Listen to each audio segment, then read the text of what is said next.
காணும் பொங்கல், தமிழ்நாடு முழுவதும் பாதுகாப்பு ஏற்பாடுகள் தீவிரம்.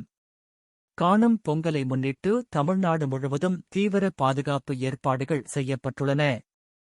காணும் பொங்கல் தமிழ்நாடு முழுவதும் இன்று ஜனவரி 17 கொண்டாடப்பட்டு வருகிறது. இதனை முன்னிட்டு கோயில்கள், பூங்காக்கள், கடற்கரைகள் உள்ளிட்ட இடங்களில் மக்கள் அதிகளவில் கூடுவர்.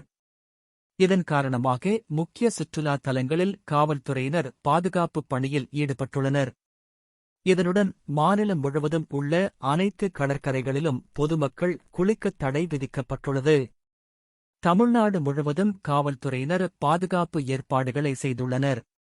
சென்னை மெரினா கடற்கரை உள்ளிட்ட பல்வேறு இடங்களில் 15,500 காவலர்கள், 1,500 ஊர்காவல் படையினர் பாதுகாப்பு பணியில் ஈடுபட்டுள்ளனர்.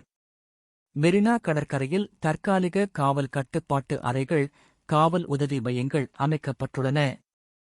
மேலும் அவசர ஊர்திகள், தீயணைப்பு வாகனங்கள் உள்ளிட்டவைகளும் நிறுத்தப்பட்டுள்ளன.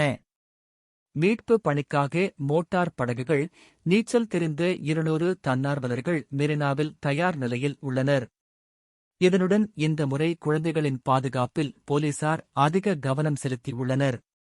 அதன்படி மக்கள் அதிகம் கூடுவதால் குழந்தைகள் காணாமல் போவதை தடுக்கும் வகையில் சென்னை மாநகர போலீசார் சிறப்பு ஏற்பாட்டை செய்துள்ளனர்.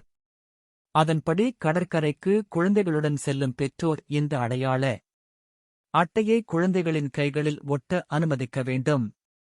அதில் குழந்தையின் பெயர், பெற்றோர் பெயர், முகவரி மற்றும் பெற்றோர் கைபேசி எண் உள்ளிட்ட விவரங்கள் எழுதப்பட்டு இருக்கும்.